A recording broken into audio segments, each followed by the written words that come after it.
The use of artificial intelligence is accelerating across the global transportation industry. And this raises concerns about the impact on jobs in this sector. A new study from MIT's Sloan School of Management finding over 1 million jobs could be at risk, despite new technology reducing annual costs by up to $4 billion. Let's bring in Transport Workers Union President John Samuelsen. John's on set with us. Great to see you, sir. Yeah, good to be here. Thank you. So talk to us about this and this risk to these workers. So I think particularly in public transportation or any sector of transportation, airline, rail, and transit, there's a great risk. This is a time where workers could definitely be in peril going over the next 10 years. And automation is upon us. Artificial intelligence is upon us. But even the electeds that are putting forth these ideas, they're not talking about the economic impact against workers. Mm-hmm. And that is the biggest thing lacking in this whole discussion. What is the economic impact to the workers? Horrific. To be clear. Horrific. There's, tens of thousands of workers in every state and potentially in every city are going to be displaced without any economic fallout plan, without any just transition into whatever this new economy looks like for them. They're going to be driven onto public assistance, and it's horrific. And there's not one elected official that I'm aware of that's pushing artificial intelligence or automation that cares on the economic impact side for workers.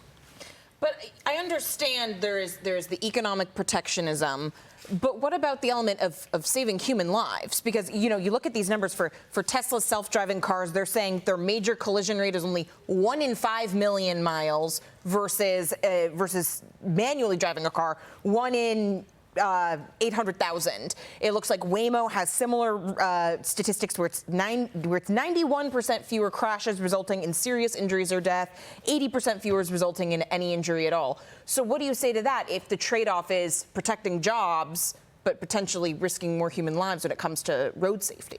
Well, first of all, wherever Waymo has operated and Tesla, they've wreaked havoc in the urban environment. Absolutely, for sure. We run the transit system in San Francisco. There have been absolutely negative impacts from Waymo on the ability to deliver public transit. They get stuck behind ambulances. They don't know how to react. They get stuck in emergency pop-up construction. They don't know how to react. Whatever the data is from Tesla and Waymo coming at America is skewed to push forth automation, and it's just not. I don't believe it. I don't buy into it.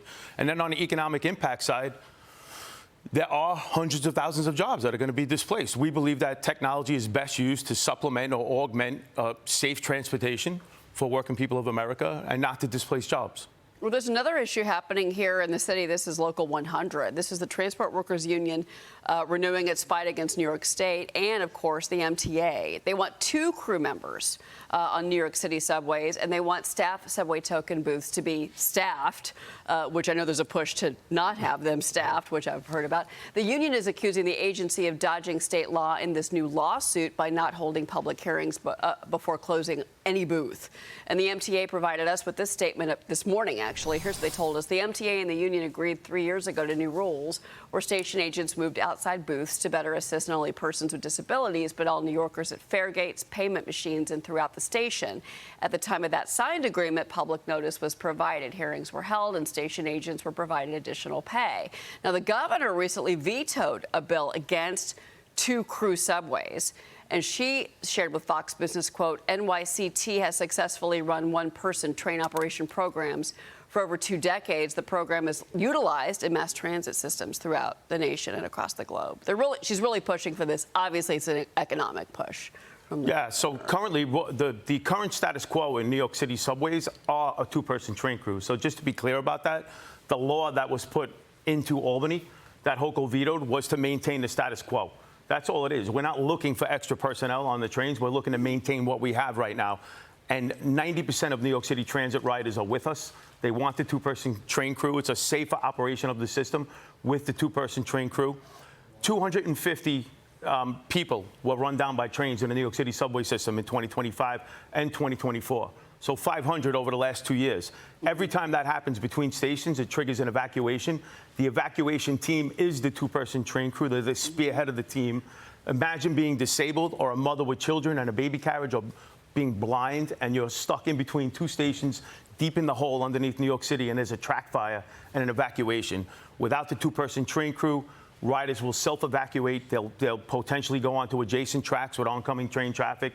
They're potentially stepping over live third rails. It would be disastrous. Lives would be imperiled without the two-person train crew. To our national audience, a live third rail, you hit that, it's deadly. Real quick, I want to ask you about the governor's race, speaking of Governor Hochul, because we're going to be choosing our next governor in November here in the state. Long Island County Executive Bruce Blakeman is challenging the incumbent Kathy Hochul. This is forcing her to defend spending and policy records to voters. In particular, she's been asking wealthy New Yorkers, come back from Florida, return. Despite telling a lot of the wealthy conservatives in our state to basically get out of town years ago. So what are your thoughts on this? What's most impactful to you in your numbers? What's impactful to us is that Kathy Hochul, the governor of New York State, is anti-trade union. She's anti-worker. She's an anti-worker Democrat. She's everything that actually the Democrats should not be. And she's everything that drove forward this kind of new breed of Republicans that are becoming increasingly pro-labor or pro-trade union. Yeah. Guys like Joe Borelli. Yeah, our friend, former City Councilman Joe Borelli, a frequent guest on our program. So, yeah. She's anti-trade union. Well, and, certainly you can see the governor's going to come from this, from we need more money for the MTA, but we also want to cut the budgets of the workers, cut the personnel on the trains. That's the playbook of Kathy Hochul. I wonder what Bruce Blakeman's going to say about all that. Yeah, no, look, Bruce Blakeman he's a good guy. He's a great candidate. I grew up in Nassau County, and I grew up in Nassau County with the Republican Party. Bruce Blakeman and I actually went to the same high school together. He's a little bit older than I am, but I think he's a good guy. I think, look, I mean, there are definitely some challenges. Joe Borelli is a great guy.